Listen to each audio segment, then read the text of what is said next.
आइए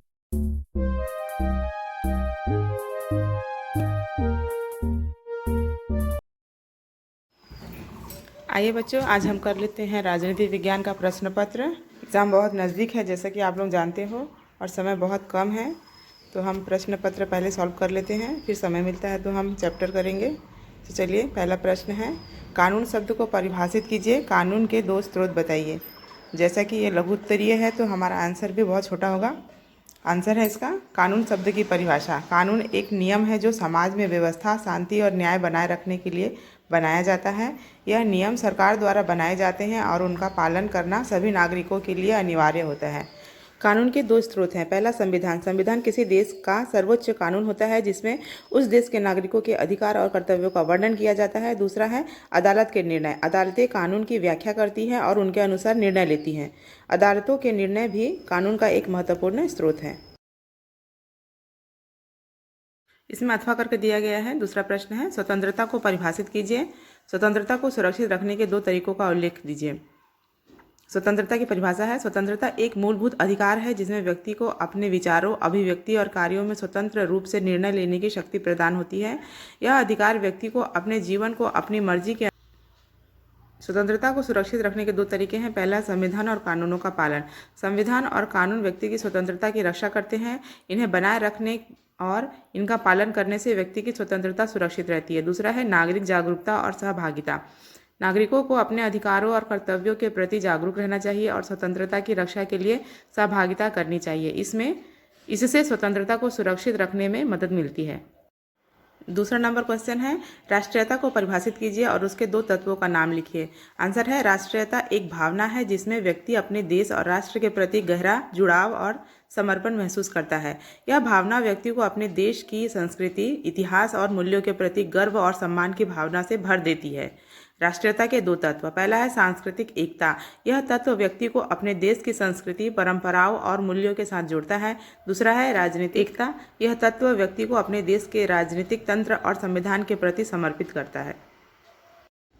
अगला है, राष्ट्रीय आत्मनिर्णय के बारे में आप क्या जानते हैं। आंसर है, राष्ट्रीय आत्मनिर्णय एक सिद्धांत है जो किसी राष्ट्र समुदाय को अपने भविष्य और सरकार को निर्णय लेने का अधिकार देता है जिसमें वह अपने संप्रदाय और स्वायत्तता को प्राप्त करता है। तीसरा है, अधिनायकवादी सरकार के दो विशेषताओं का उल्लेख करिए। अधिनायकवादी सरकार के दो प्रमुख विशेषताएं हैं। पहला है एक व्यापक विचारधारा। अधिनायकवादी सरकारें एक व्यापक विचारधारा पर आधारित होती हैं जो जीवन के सभी पहलुओं को राज्य के अंतिम लक्ष्य को प्राप्त करने के साधन के रूप में संबोधित करती है। यह विचारधारा आमतौर पर एक करिश्माई नेता के लिए विस्तृत होती है, धार्मिक और बिना शर्त व्यक्तिगत भक्ति की मांग करती है। दूसरा है एकल सर्वशक्तिशाली राजनीतिक दल। अधिनायकवादी सरकारें आमतौर पर एकल सर्वशक्तिशाली राजनीतिक दल द्वारा शासित होती हैं जो आमतौर पर एक तानाशाह के नेतृत्व में होता है। यह दल सरकार के सभी पहलुओं और कार्यों को नियंत्रित करती है। अगला क्वेश्चन है, अथवा करके लोकतांत्रिक और सर्वसत्तावादी सरकार के बीच अंतर बताने वाली विशेषताओं को बताओ। आंसर है, लोकतांत्रिक और सर्वसत्तावादी सरकार के बीच मुख्य अंतर निम्नलिखित है।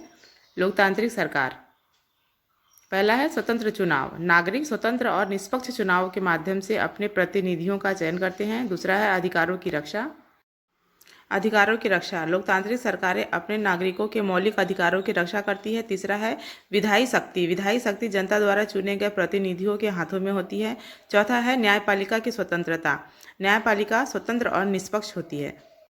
सर्वसत्तावादी सरकार, पहला है एक व्यक्ति या समूह का नियंत्रण। सर्वसत्तावादी सरकारों में एक व्यक्ति या समूह का नियंत्रण होता है। दूसरा है अधिकारों का हनन। सर्वसत्तावादी सरकारें अक्सर अपने नागरिकों के मौलिक अधिकारों का हनन करती है। तीसरा है विधायी शक्ति का दुरुपयोग किया जाता है जिससे नागरिकों के अधिकारों का हनन। चौथा है न्यायपालिका की निष्पक्षता का अभाव बना रहता है। अगला प्रश्न है, मौलिक अधिकार और राज्य के नीति निर्देशक तत्वों के बीच दो अंतर बताइए। आंसर है, पहला है न्यायपालिका की संरक्षण। मौलिक अधिकार न्यायपालिका द्वारा संरक्षित होते हैं जबकि राज्य के नीति निर्देशक तत्वों को न्यायपालिका द्वारा लागू नहीं किया जा सकता है। दूसरा है बाध्यकारिता। मौलिक अधिकार नागरिकों को राज्य के खिलाफ कानूनी कार्रवाई करने का अधिकार देते हैं जबकि राज्य के नीति निर्देशक तत्व राज्य को नीतियों और कार्यक्रमों को बनाने के लिए मार्गदर्शन प्रदान करते हैं। 5वां नंबर क्वेश्चन है सरल बहुमत प्रणाली के लाभों का उल्लेख करिए। आंसर है सरल बहुमत प्रणाली के मुख्य लाभ है। पहला है सरल और समझने में आसान। यह प्रणाली सरल और समझने में आसान है, जिससे मतदाताओं को अपने मतों का उपयोग करने में आसानी होती है। दूसरा है निर्णायक परिणाम। यह प्रणाली निर्णायक परिणाम देती है, जिससे मतदाताओं को पता चलता है कि कौन जीता है और कौन हारा है। तीसरा है स्थिर सरकार। यह प्रणाली स्थिर सरकार को बढ़ावा देती है, क्योंकि जीतने वाले उम्मीदवार को स्पष्ट बहुमत मिलता है। आगे बढ़ते हैं। लघु उत्तरीय प्रश्न है 4 नंबर का, 3 करना है। 6वां क्वेश्चन है राष्ट्रवाद पर टैगोर के विचारों को संक्षेप में वर्णन कीजिए। आंसर है रविंद्रनाथ टैगोर भारतीय साहित्य और संस्कृति के एक प्रमुख व्यक्तित्व थे। उन्होंने राष्ट्रवाद पर अपने विचार व्यक्त किए हैं। उनके अनुसार राष्ट्रवाद एक संकीर्ण और आत्म केंद्रित विचारधारा है, जो व्यक्तिगत स्वतंत्रता और मानवता की भावना को कम कर देती है। टैगोर का मानना था कि राष्ट्रवाद व्यक्तिगत स्वतंत्रता और मानवता की भावना को कम कर देता है। उन्होंने राष्ट्रवाद को एक प्रकार की राष्ट्रीय ईर्ष्या के रूप में देखा, जो व्यक्तिगत स्वतंत्रता और मानवता की भावना को कम कर देती है। टैगोर ने एक विश्वव्यापी और मानवतावादी दृष्टिकोण की वकालत की, जो राष्ट्रीय सीमाओं से परे जाता है और मानवता की एकता पर जोर देता है। 7वां नंबर है भारतीय संविधान में वर्णित समानता के अधिकारों का वर्णन कीजिए। आंसर है भारतीय संविधान में समानता के अधिकारों को अनुच्छेद 14 से 18 तक वर्णित किया गया है। यह अधिकार निम्नलिखित है। अनुच्छेद 14 विधि के समक्ष समानता। यह अनुच्छेद यह कहता है कि राज्य के किसी भी नागरिक को विधि के समक्ष समान रूप से व्यवहार किया जाएगा। अनुच्छेद 15 धर्म, जाति, लिंग या जन्म स्थान के आधार पर भेदभाव निषेध। यह अनुच्छेद यह कहता है कि राज्य किसी भी नागरिक के साथ धर्म, जाति, लिंग या जन्म स्थान के आधार पर भेदभाव नहीं कर सकता है। अनुच्छेद 16 है सार्वजनिक रोजगार में समानता। यह अनुच्छेद यह कहता है कि राज्य के किसी भी नागरिकों को सार्वजनिक रोजगार में समान अवसर मिलेंगे। अनुच्छेद 17 अस्पृश्यता का निषेध। यह अनुच्छेद यह कहता है कि अस्पृश्यता को कोई भी रूप अवैध होगा। अस्पृश्यता का कोई भी रूप अवैध होगा। अनुच्छेद 18 उपाधियों का निषेध। यह अनुच्छेद यह कहता है कि राज्य किसी भी नागरिक को कोई उपाधि नहीं देता है।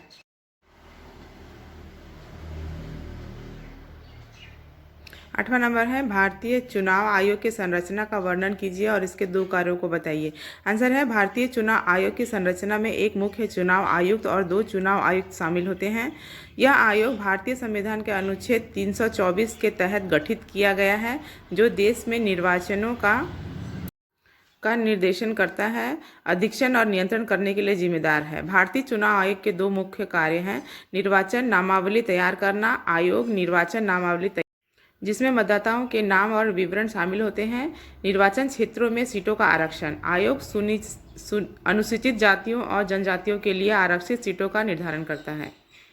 अनुच्छेद 21 जीवन और व्यक्तिगत स्वतंत्रता का संरक्षण। अनुच्छेद 22 गिरफ्तारी और निरोध के मामले में संरक्षण। आगे बढ़ेंगे। लॉन्ग आंसर करना है हमें।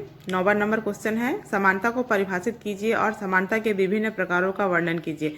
आंसर है समानता एक ऐसी स्थिति है जिसमें सभी व्यक्तियों को समान अधिकार, अवसर और व्यवहार का आनंद मिलता है, चाहे उनकी जाति, धर्म, लिंग, आयु या अन्य विशेषताएं कुछ भी हो। समानता का अर्थ है कि सभी व्यक्तियों को समान रूप से व्यवहार किया जाता है और उन्हें समान अवसर प्रदान किए जाते हैं। समानता के विभिन्न प्रकार निम्नलिखित है। पहला है कानूनी समानता। यह समानता का वह प्रकार है जिसमें सभी व्यक्तियों को कानून के समक्ष समान रूप से व्यवहार किया जाता है। दूसरा है सामाजिक समानता। यह समानता का वह प्रकार है जिसमें सभी व्यक्तियों को सामाजिक रूप से समान रूप से व्यवहार किया जाता है। तीसरा है आर्थिक समानता। यह समानता का वह प्रकार है जिसमें सभी व्यक्तियों को आर्थिक रूप से समान रूप से व्यवहार किया जाता है। चौथा है राजनीतिक समानता। यह समानता का वह प्रकार है जिसमें सभी व्यक्तियों को राजनीतिक समानताएं दी जाती हैं। 5वां है शैक्षिक समानता। यह समानता का वह प्रकार है जिसमें सभी व्यक्तियों को शैक्षिक रूप से समान रूप से व्यवहार किया जाता है। 6वां है लैंगिक समानता। यह समानता वह प्रकार है जिसमें पुरुषों और महिलाओं को समान अधिकार और अवसर प्रदान किए जाते हैं। 7वां है धार्मिक समानता। यह समानता वह प्रकार है जिसमें सभी धर्मों के अनुयायियों को समान अधिकार और अवसर प्रदान किए जाते हैं। 8वां है जातिगत समानता। यह समानता का वह प्रकार है जिसमें सभी जातियों के लोगों को समान अधिकार और अवसर प्रदान किए जाते हैं। 9वां है आयु समानता। यह समानता का वह प्रकार है जिसमें सभी आयु वर्ग के लोगों को समान अधिकार और अवसर प्रदान किए जाते हैं। 10वां है शारीरिक विकलांगता के आधार पर समानता। यह समानता वह प्रकार है जिसमें शारीरिक विकलांगता वाले लोगों को समान अधिकार और अवसर प्रदान अगला क्वेश्चन है 9वां नंबर का, और अथवा करके जो क्वेश्चन है वो बच्चों गलती से डिलीट हो गया है। तो प्रश्न था शक्ति पृथक्करण सिद्धांत के पक्ष एवं विपक्ष में तर्क दीजिए। तो उसका आंसर है शक्ति पृथक्करण के पक्ष में तर्क। पहला है शक्ति का दुरुपयोग रोकने में मदद। शक्ति पृथक्करण सिद्धांत यह सुनिश्चित करता है कि कोई एक व्यक्ति या अंग सरकार की सभी शक्तियों को नियंत्रित न करे। इससे शक्ति के दुरुपयोग को रोकने में मदद मिलती है। दूसरा है जिम्मेदारी का विभाजन। शक्ति पृथक्करण सिद्धांत यह सुनिश्चित करता है कि प्रत्येक अंग अपने क्षेत्र में जिम्मेदारी के साथ कार्य करे। इससे सरकार के कार्यों में अधिक पारदर्शिता और जिम्मेदारी आती है। तीसरा है न्यायपालिका की स्वतंत्रता। शक्ति पृथक्करण सिद्धांत यह सुनिश्चित करता है कि न्यायपालिका स्वतंत्र रूप से कार्य करे और विधायिका और कार्यपालिका के हस्तक्षेप से मुक्त रहे। चौथा है सरकार की जवाबदेही। शक्ति पृथक्करण सिद्धांत यह सुनिश्चित करता है कि सरकार के प्रत्येक अंग जवाबदेह हों और अपने कार्यों के लिए जिम्मेदार हों। शक्ति पृथक्करण के विपक्ष में तर्क है। पहला है शक्ति का विभाजन। शक्ति पृथक्करण सिद्धांत यह सुनिश्चित करता है कि सरकार की शक्तियों को 3 भागों में विभाजित किया जाए। इससे सरकार के कार्यों में देरी और अक्षमता आ सकती है। दूसरा है संघर्ष की संभावना। शक्ति पृथक्करण सिद्धांत यह सुनिश्चित करता है कि प्रत्येक अंग अपने क्षेत्र में स्वतंत्र रूप से कार्य करे। इससे विधायिका, कार्यपालिका और न्यायपालिका के बीच संघर्ष की संभावना बढ़ सकती है। तीसरा है निर्णय लेने में देरी। शक्ति पृथक्करण सिद्धांत यह सुनिश्चित करता है कि प्रत्येक अंग अपने क्षेत्र में निर्णय ले। इससे निर्णय लेने में देरी हो सकती है और सरकार के कार्यों में अक्षमता आ सकती है। चौथा है सरकार की अक्षमता। शक्ति पृथक्करण सिद्धांत यह सुनिश्चित करता है कि सरकार के प्रत्येक अंग जवाबदेह हो। इससे सरकार की अक्षमता बढ़ सकती है। निष्कर्ष है शक्ति पृथक्करण सिद्धांत एक महत्वपूर्ण सिद्धांत है जो सरकार की शक्तियों को विभाजित करने में मदद करता है। इसके पक्ष में तर्क यह है कि शक्ति के दुरुपयोग को रोकने में मदद करता है, जिम्मेदारी का विभाजन करता है। 10वां नंबर है लोकतंत्र को परिभाषित कीजिए और बताओ आज क्यों ज़्यादातर सरकारों के द्वारा इसे स्वीकारा गया है। आंसर है लोकतंत्र एक ऐसी शासन प्रणाली है जिसमें जनता अपने प्रतिनिधियों का चयन करती है और सरकार को जनता के हित में कार्य करने का अधिकार देती है। यह प्रणाली जनता की भागीदारी, समानता और स्वतंत्रता पर आधारित होती है। लोकतंत्र की मुख्य विशेषताएं हैं। पहला है स्वतंत्र और निष्पक्ष चुनाव। लोकतंत्र में चुनाव स्वतंत्र और निष्पक्ष होते हैं जिसमें सभी नागरिकों को मतदान करने का अधिकार होता है। दूसरा है अल्पसंख्यकों का प्रतिनिधित्व। लोकतंत्र में अल्पसंख्यकों को भी प्रतिनिधित्व दिया जाता है और उनके अधिकारों की रक्षा की जाती है। तीसरा है संवैधानिक कानून। लोकतंत्र में संवैधानिक कानूनों का पालन किया जाता है जो सरकारों की शक्तियों को सीमित करते हैं। चौथा है न्यायपालिका की स्वतंत्रता। लोकतंत्र में न्यायपालिका स्वतंत्र होती है और सरकार के हस्तक्षेप से मुक्त होती है। पांचवा है मीडिया की स्वतंत्रता। लोकतंत्र में मीडिया स्वतंत्र होता है और सरकार के हस्तक्षेप से मुक्त होता है। छठवां है जनता की भागीदारी। लोकतंत्र में जनता को अपने प्रतिनिधियों का चयन करने और सरकार को जवाबदेह ठहराने का अधिकार होता है। सातवां है सरकार की जवाबदेही। लोकतंत्र में सरकार जनता के प्रति जवाबदेह होती है और अपने कार्यों के लिए जिम्मेदार होती है। आठवां है मानव अधिकारों की रक्षा। लोकतंत्र में मानव अधिकारों की रक्षा की जाती है और सभी नागरिकों को समान अधिकार और अवसर प्रदान किए जाते हैं। 9वां है विपक्ष की भूमिका। लोकतंत्र में विपक्ष की भूमिका महत्वपूर्ण होती है जो सरकार की नीतियों की आलोचना करता है और जनता के हित में कार्य करता है। 10वां है संविधान का पालन। लोकतंत्र में संविधान का पालन किया जाता है जो सरकार की शक्तियों को सीमित करता है और जनता और सरकारें लोकतंत्र को कई कारणों से स्वीकारती है। पहला है जनता की भागीदारी। लोकतंत्र में जनता को अपने प्रतिनिधियों का चयन करने और सरकार को जवाबदेह ठहराने का अधिकार होता है। इससे जनता की भागीदारी बढ़ती है और सरकार को जनता के प्रति उत्तरदायी बनाया जा सकता है। सरकार की जवाबदेही। लोकतंत्र में सरकार जनता के प्रति जवाबदेह होती है और अपने कार्यों के लिए जिम्मेदार होती है। इससे सरकार को अपने कार्यों में पारदर्शिता और जवाबदेही बनाए रखने के लिए प्रेरित किया जाता है। मानव अधिकारों की रक्षा। लोकतंत्र में मानव अधिकारों की रक्षा की जाती है। सभी नागरिकों को समान अधिकार और अवसर प्रदान किए जाते हैं। इसमें समाज में समानता और न्याय को बढ़ावा मिल सकता है। विविधता और बहुलवाद। लोकतंत्र में विभिन्न जातियों, धर्मों और समुदायों के लोगों को समान अधिकार और अवसर मिलते हैं। इससे समाज में विविधता और बहुलतावाद को बढ़ावा मिल सकता है। इस प्रकार लोकतंत्र एक ऐसी शासन प्रणाली है जो जनता की भागीदारी, समानता और स्वतंत्रता पर आधारित होती है और जो सरकार को जनता के हित में कार्य करने का अधिकार देती है। 11वां नंबर क्वेश्चन है, महात्मा गांधी के सत्याग्रह के दार्शनिक विचारों का वर्णन कीजिए। आंसर है, महात्मा गांधी के सत्याग्रह के दार्शनिक विचारों का मुख्य आधार सत्य, अहिंसा और आत्मशक्ति के बीच एक अद्भुत समन्वय स्थापित करना था। उन्होंने सत्याग्रह को एक ऐसी प्रणाली के रूप में परिभाषित किया जिसमें जनता अपने प्रतिनिधियों का चयन करती है और सरकार को जनता के हित में कार्य करने का अधिकार देती है। गांधी जी के अनुसार सत्याग्रह का मार्ग सत्य, अहिंसा और प्रेम का होना चाहिए। सत्याग्रही को स्वयं में यह पूर्ण विश्वास होना चाहिए कि वह सत्य के लिए लड़ रहा है और सत्य में हिंसा का प्रयोग नहीं होना चाहिए। इसके अलावा सत्याग्रह विरोधी को कष्ट पहुंचाए बिना स्वयं कष्ट सहने की क्षमता होनी चाहिए। गांधी जी के अनुसार सत्याग्रह का मार्ग सत्य, अहिंसा और प्रेम का होना चाहिए। सत्याग्रही को स्वयं में यह पूर्ण विश्वास होना चाहिए कि वह सत्य के लिए लड़ रहा है और सत्य में हिंसा का प्रयोग नहीं होना चाहिए। इसके अलावा सत्याग्रह विरोधी को कष्ट पहुंचाए बिना स्वयं कष्ट सहने की क्षमता होनी चाहिए। सत्याग्रह के मुख्य सिद्धांतों में से यह एक है कि यह अहिंसात्मक होना चाहिए।